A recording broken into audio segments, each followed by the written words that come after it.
నమస్కారం AC news కి స్వాగతం।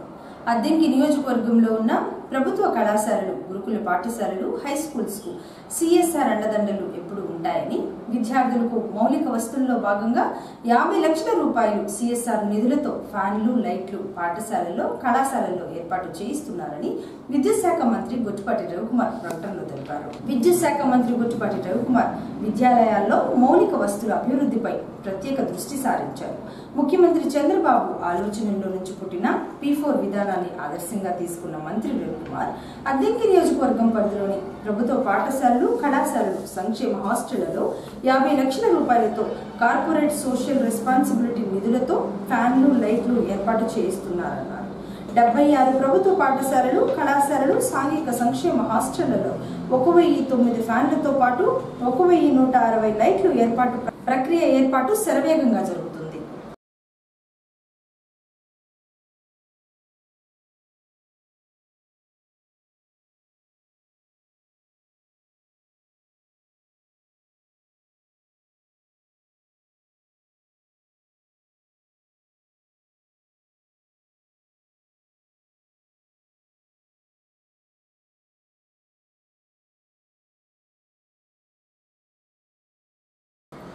ఈ నెల 19వ తేదీన సింగరకొండ శ్రీ ప్రసన్నాంజనేయ స్వామి ఆలయంలో మహాకుంభాభిషేకం జరగనున్న నేపథ్యంలో బుధవారం నుంచి దేవాలయంలో పూజా కార్యక్రమాలు ప్రారంభమయ్యాయి। ముందుగా ప్రసన్నాంజనేయ స్వామి వారికి పూజలు జరిపి ఆలయ ప్రదక్షిణ, తదుపరి నూతన ముఖమండపం ఆలయంలోకి ప్రవేశించి పూజలు చేశారు। మహాకుంభాభిషేకంలో భాగంగా యాగశాలలో ప్రవేశించి గణపతి పూజ నిర్వహించారు। కార్యక్రమంలో ముఖమండపం నిర్మాణానికి విరాళాలు ఇచ్చిన దాతలు, దేవస్థానం ఈవో తిమ్మనాయుడు దంపతులు పాల్గొన్నారు। అనంతరం మహాకుంభాభిషేకంలో భాగంగా యాగశాలలో యజ్ఞం నిర్వహించేందుకు వివిధ జిల్లాల నుంచి తరలివచ్చిన పూజారులకు దేవాలయం తరపున ఈవో తిమ్మనాయుడు దంపతులు నూతన వస్త్రములు అందజేసి వారి ఆశీస్సులు తీసుకున్నారు। సాయంత్రం వివిధ రకాల పూజా కార్యక్రమాలతో పాటు కోలాట ప్రదర్శన నిర్వహించారు। భక్తులు పాల్గొని ఆసక్తిగా తిలకించారు। మంగళం గోసలేంద్రాయ మహనీయ గుణాత్మనే చక్రవర్తి తనూజాయ సార్వభౌమాయ మంగళం।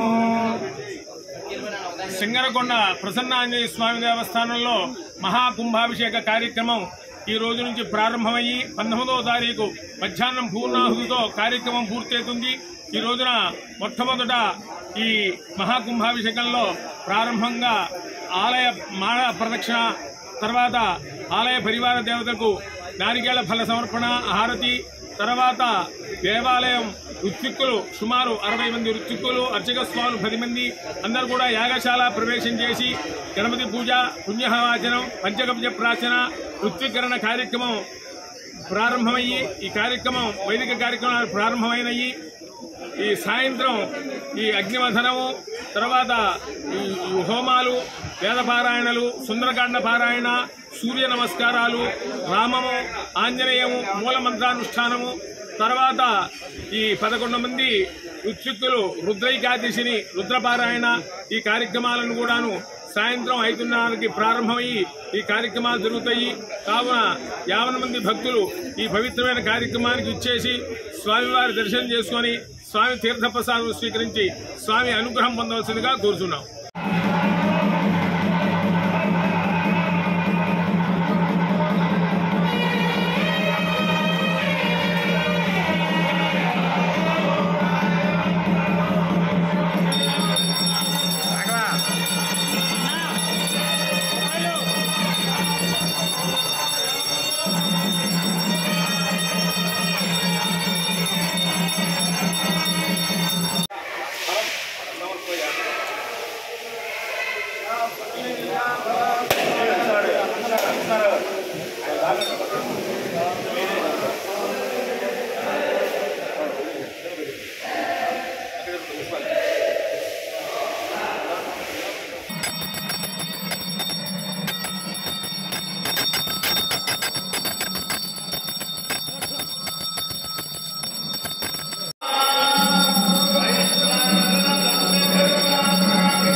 ఆంధ్రప్రదేశ్ రాష్ట్రంలో పేదరికం నిర్మూలన అనేది అధికారుల చేతిలో ఉందని, ప్రభుత్వ పథకాలు అర్హులైన నిరుపేదలు వినియోగించుకుని ఆర్థికంగా బలోపేతం చెందే విధంగా సంబంధిత శాఖ అధికారులు చూసుకోవాలని అద్దంకి మండల పరిషత్ అభివృద్ధి అధికారి సింగయ్య అన్నారు. అద్దంకి మండల పరిషత్ కార్యాలయంలో బుధవారం స్వచ్ఛ ఆంధ్ర 2047కు సంబంధించి అద్దంకి నియోజకవర్గ స్థాయిలో 5 మండలాల వివిధ శాఖల అధికారులతో సమావేశాన్ని ఏర్పాటు చేయగా అద్దంకి ఎంపీడీఓ సింగయ్య మాట్లాడుతూ స్వచ్ఛ ఆంధ్ర 2047 లక్ష్యంగా పెట్టుకుని ప్రతి ఒక్కరూ పనిచేయాలని, పేదరికం నిర్మూలన కోసం రాష్ట్ర ప్రభుత్వం పనిచేస్తుందని, అర్హులందరికీ ప్రభుత్వ పథకాలు అందే విధంగా చూసి బ్యాంకుల ద్వారా రుణాలు ఇప్పించి పారిశ్రామికవేత్తలుగా తీర్చిదిద్దాలన్నారు.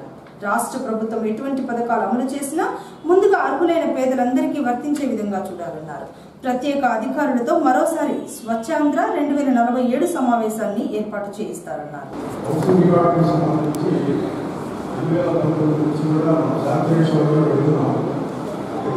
సమస్య ఏంటంటే ఈ మహారాష్ట్రలో 77 లేబర్స్ ఉన్నాయి. వాటికి ఇన్ఫ్రాస్ట్రక్చర్ ఒకటి. ఏదో విషయం ఏంటంటే ఒక వ్యక్తిగత కుటుంబానికి ప్రజలు 1,50,000 ఉపయోగిస్తున్నారు. ఈ మధ్య ఎస్సీ ఎస్టీ బీసీలో కూడా ప్రభుత్వం 50 నుంచి 70 ఉపయోగిస్తున్నారు. మ్యాక్సిమం ఇప్పుడు ఇంకా అమౌంట్ ఎక్కువ కావాలనేది మెయిన్ కాన్సెప్ట్. 4 lakhs నుంచి 5 lakhs వరకు వాళ్ళు అనుకుంటున్నారు. ఆ విధంగా 2047 వరకు మన కాన్స్టిట్యూన్సీ ఎంత అవసరం అవుతుంది, ఇన్ఫ్రాస్ట్రక్చర్ ఎంత అవుతుంది, తర్వాత 2047కి ఇప్పుడున్న జనరేషన్కి నెక్స్ట్ సంవత్సరం పెరుగుతూ ఉంటాడు లబ్ధిదారుడు. ఆ విధమైనటువంటి ప్రణాళికలోకి మేము కూడా కాన్స్టిట్యూన్సీ సంబంధించినటువంటి plan, infrastructure, unit cost, number of houses ఎన్ని కావాలనేది కూడా ఒక ప్రణాళిక తయారు చేసేసి అందులో మేము కూడా భాగస్వామ్యం అవుతామని ఈ సందర్భంగా తెలియజేసుకుంటూ నాకు అవకాశం ఇస్తున్నాను.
పిల్లలతో వస్తే మరుసటి రోజు కన్సల్టేట్ చేసి ఇప్పుడున్న డేటా మీద సలహా చేసుకొని ఇంకొక మీటింగ్ మనం పెట్టుకోవడం జరుగుతుంది.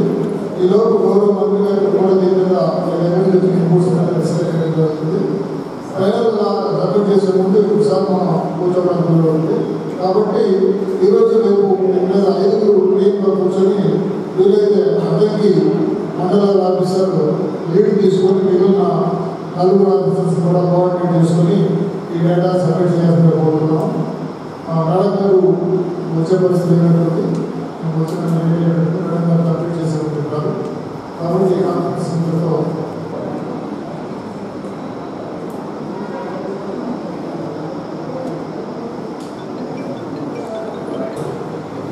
2047 నాటికైనా మనం ఇంక బాగా చెప్పకూడదు. అంగన్వాడీ బిల్డింగ్ లేదు, పెద్ద ఖర్చు అవుతుంది.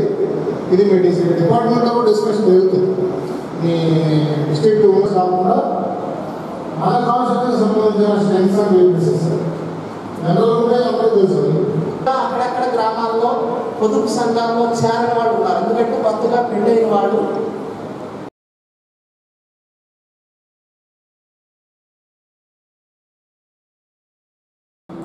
స్వచ్ఛ కార్పొరేషన్ ద్వారా కేంద్ర ప్రభుత్వం రోడ్ల వెంబడి చిత్తు కాగితాలు, ప్లాస్టిక్ డబ్బాలు సేకరించే వారిని గుర్తించి ఐడి కార్డులు ఇచ్చేందుకు నమస్తే కార్యక్రమాన్ని ఏర్పాటు చేసిందని అద్దెంకి పురపాలక సంఘం కమిషనర్ రవీంద్ర అన్నారు. మున్సిపల్ మస్టర్ కేంద్రంలో బుధవారం ప్లాస్టిక్ వ్యర్థాలు సేకరించే వారికి సాధికారత కల్పించేందుకు సమగ్ర నమోదు కార్యక్రమంపై పారిశుద్ధ్య కార్మికులతో సమావేశాన్ని ఏర్పాటు చేయగా కమిషనర్ రవీంద్ర హాజరై మాట్లాడారు. నమస్తే పథకం అనేది పొడి వ్యర్థాలను వేరుకునేవారు, అనధికార పారిశుద్ధ్య కార్మికులకు వృత్తిపరమైన గుర్తింపు కార్డులు ఇచ్చి సామాజిక భద్రత, ఆర్థిక అభివృద్ధి, ఆరోగ్య ప్రయోజనాలు కల్పించడం జరుగుతుందన్నారు. వృత్తికి ఉపయోగపడే PPE కిట్లు ఈ పథకం ద్వారా నమోదు చేసుకున్న వారికి అందజేయడం జరుగుతుందన్నారు. ఆధార్ లేని వారు గుర్తించి Aadhaar card, zero account, bank పుస్తకం తీయించి ఇవ్వడం జరుగుతుందన్నారు. ప్లాస్టిక్ వ్యర్థాలు సేకరించే వారి ఈ అవకాశాన్ని వినియోగించుకోవాలన్నారు. ఈ నమస్తే ప్రోగ్రామ్ ఏదైతే ఉందో దీనిలో మీకు ఈ ర్యాట్ పిక్కర్స్ అంటే ఎవరైతే ఈ మనం బజార్ కాగితాలు వెళ్ళిపోవడం కానీ లేకపోతే ఈ మన దగ్గర ఎంటుకు కాటి వెళ్తూ ఉంటాం. మనం అందరం కూడా ర్యాట్ పిక్కర్స్ అంటే మనకి ప్రత్యేక జీవన వృత్తి అనేది ఏముండదు. మనం ఏది దొరికితే దాన్ని నమ్మి వెళ్ళిపోతూ ఉంటాం. అట్లాగే మేము వెళ్ళిపోయినప్పుడు కొంచెం మా డంపింగ్ యార్డ్లో కొంతమంది ఈ పేపర్లు వెళ్ళిపోవడం అవన్నీ చేస్తూ ఉన్నారు. వీళ్ళందరూ కూడా మనం ఇప్పుడు ప్రజెంట్గా రిజిస్ట్రేషన్ అనేది చేసుకుంటాం. రిజిస్ట్రేషన్ అంటే రేపు గవర్నమెంట్ స్కీమ్స్ ఏమైనా వస్తే అంటే ఇప్పుడు మీరందరూ ఎస్టీ కిందకి వస్తూ ఉన్నారు. మీకు ఏదన్నా కార్పొరేషన్ లోన్స్లో కానీ లేకపోతే మీ పిల్లలను చదివించుకునే విషయంలో కానీ ఏదైనా హెల్ప్ కావాలన్నా ఈ సొసైటీ ఉంది. ఇది దళిత బహుజన BBF రిసోర్స్ అనేది మీ వెల్ఫేర్ కోసం అంటే మీకు గైడెన్స్ ఇవ్వడానికి మున్సిపాలిటీ కంట్రోల్లో వీళ్ళు మీకు గైడెన్స్ ఇవ్వడం జరుగుతుంది. మీకు ఏం హెల్ప్ ఇప్పుడు ఆధార్ కార్డులు ఉన్నాయి, ఆధార్ కార్డులు లేవు. ఆధార్ కార్డులు ఎట్లా దానికి సంబంధించి కొత్తగా ఆధార్ జనరేషన్ ఎట్లా, లేకపోతే అడ్రస్ చేంజ్. మనం ఇదివరకు ఎక్కడో పనికి వెళ్ళినప్పుడు అక్కడ దిగే అవసరం అయ్యి ఇప్పుడు వచ్చి ఇక్కడ ఉంటా ఉన్నాం. ఇక్కడ ఉన్నప్పుడు ఈ అడ్రస్ చేంజ్ ఎట్లా చేసుకోవాలా, లేకపోతే ఈ స్కీమ్స్ సంబంధించి ఈ నమస్తే ప్రోగ్రాంలో ఏమేమి స్కీమ్స్ ఉన్నాయి, ఆ స్కీమ్స్లో మీకు ఏమేమి బెనిఫిట్స్ వస్తాయి అనేది వీళ్ళు అనేది మీకు ఎక్స్ప్లెయిన్ చేయడం జరుగుతుంది. వీళ్ళ మొబైల్ నెంబర్స్ అన్నీ కూడా మన సెక్రటరీస్ దగ్గర ఉంటాయి. సెక్రటరీస్ కూడా మీకు అందుబాటులో ఉంటారు. కాబట్టి దీనికి సంబంధించి ఎటువంటి మీకు గవర్నమెంట్ నుంచి ఎటువంటి బెనిఫిట్ వచ్చినా కూడా అందజేయడానికి ఏదైతే భోజన ఫ్రంట్ వాళ్ళు ఉన్నారో వీళ్ళతో పాటు మున్సిపాలిటీ కూడా కోఆర్డినేట్ చేస్తూ ఉంటుంది. ఆ విషయంలో మీ అందరూ కూడా చాలామంది వచ్చారు. దీనిలో మరి ఇంతకుముందు అయితే మనం రిజిస్ట్రేషన్ ఇంత జరగలేదు. అంటే కొంత అవేర్నెస్ అనేది వస్తూ ఉంది. మాకు గవర్నమెంట్ నుంచి రావాల్సిన స్కీమ్స్ అనేది మనం కూడా ఇక్కడ నుంచి మేము కూడా మున్సిపల్ కమిషన్ ఏంటంటే ఇదివరకు ఇంతమంది అనేది మనకు రానప్పుడు మేము దాని మీద దృష్టి పెట్టలేకపోయాం. ఇప్పుడు ఏం చేస్తామంటే మేము కూడా వీళ్ళ దగ్గర కూడా మేము లిస్ట్ తీసుకుని ఏదైనా స్కీమ్స్ మీకు రావాల్సినవి ఉంటే వాటిని అందజేయడానికి ట్రై చేస్తాం. బాగా మరి మీకు ఏ ప్రాబ్లం ఉన్నా కూడా మీరు భయపడకుండా మున్సిపాలిటీకి రండి. నేను మున్సిపల్ కమిషనర్గా నేను ఉన్నంతకాలం మీకే ప్రాబ్లం ఉన్నా మీరు నాకు దృష్టికి తేవచ్చు. మనం పెద్ద ఆయన దగ్గరికి వెళ్ళలేము అనేది భయపడాల్సిన అవసరం లేదు. మీరేం మంచి నేను మంచి దానిలో అంటే మొత్తం మీకు ఏంటంటే మనం చదువుకోలేదు మనం కాబట్టి అక్కడికి వెళ్తే ఏమన్నా అంటారేమో, లేకపోతే మనం ఆయన చెప్పేది మనం వినడేమో అనే భావన మీలో ఉంటుందేమో. అదైతే పెట్టుకోకండి. మీకేమన్నా సమస్య ఎక్కువ కాలనీలో నాకు తెలిసి ఎన్టీఆర్ నగర్ 7వ వార్డు 8వ వార్డు ఉంటుంటారు మీకు అంతా నాకు తెలిసి. అవన్నీ కూడా స్లమ్స్ ఎక్కువ స్లమ్లు కాబట్టి అక్కడ ఏదైనా ప్రాబ్లం మీకు సంబంధించిన ప్రాబ్లం ఉంటే కంపల్సరిగా నా దగ్గరకు వస్తే నేను చేయగలను. మీరు లేకపోతే మీ సెక్రటరీలు ఉంటారు కాబట్టి సెక్రటరీ ద్వారా రండి. ఓకేనా?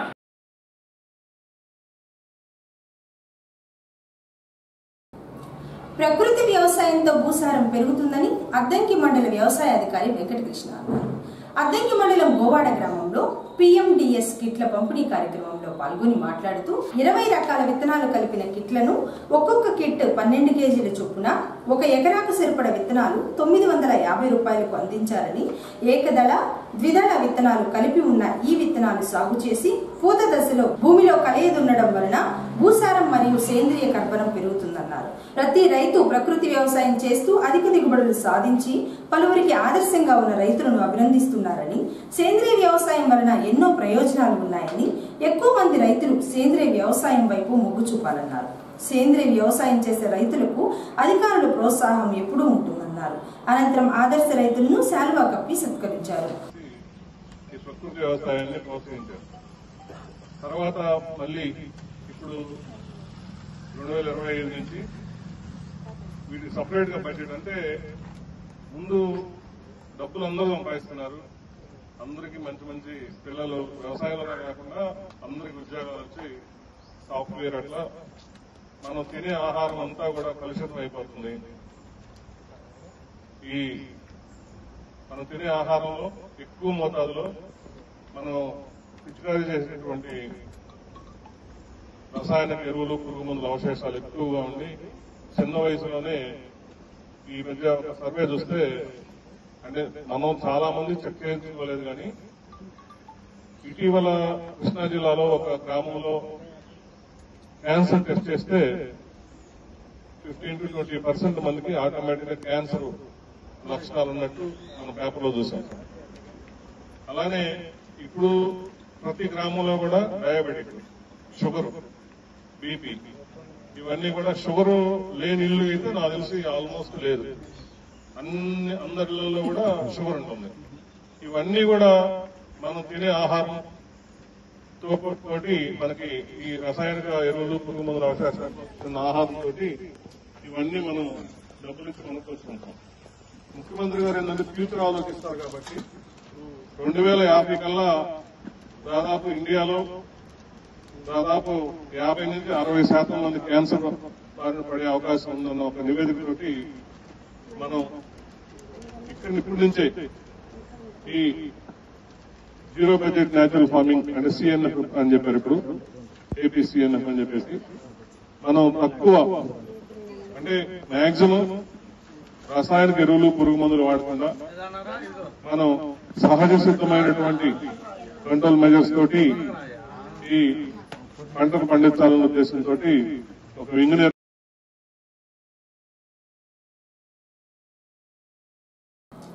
సింగర్కొండ శ్రీ ప్రసన్నాంజనేయ స్వామి ఆలయ హుండీలను బుధవారం ఈవో తిమ్మనాయుడు, దేవాదాయ శాఖ ఇన్స్పెక్టర్ వెంకటేశ్వరరావు పర్యవేక్షణలో తెరిచి లెక్కింపు చేశారు.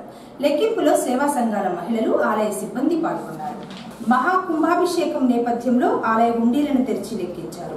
60 రోజులకు గాను 14,28,554 రూపాయలు ఆదాయం వచ్చిందని ఈవో తిమ్మనాయుడు తెలిపారు.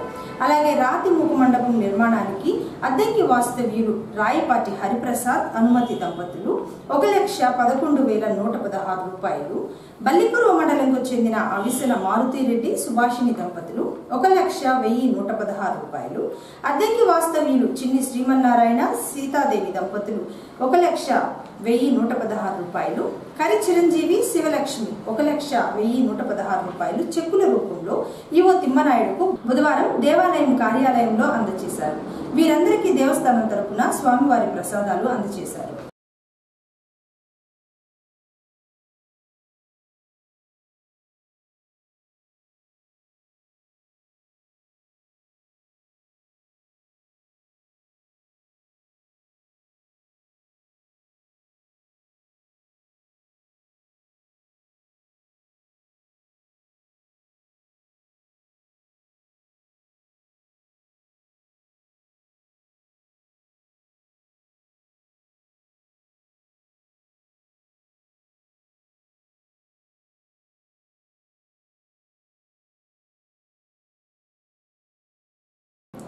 మే 20వ తేదీన జరగబోయే దేశవ్యాప్త సమ్మెను జయప్రదం చేయాలని సిఐటియు నాయకులు తంగిరాల వెంకటేశ్వర్లు పిలుపునిచ్చారు. సమ్మెను జయప్రదం చేయాలని కోరుతూ బుధవారం సిఐటియు నాయకులు తంగిరాల వెంకటేశ్వర్లు పారిశుద్ధ్య కార్మికులతో సమావేశాన్ని నిర్వహించి మాట్లాడారు. భారతదేశ ప్రధానిగా నరేంద్ర మోడీ రెండోసారి అధికారం చేపట్టిన తర్వాత కార్మిక చట్టాలను రద్దు చేసి లేబర్ కోడ్ బిల్లును తీసుకుని వచ్చారని, ఈ బిల్లును రద్దు చేసి కార్మికుల కోసం సంక్షేమ పథకాలు అమలు చేయాలన్నారు. అనంతరం మున్సిపల్ కమిషనర్ను కలిసి సమ్మె నోటీసును అందజేశారు.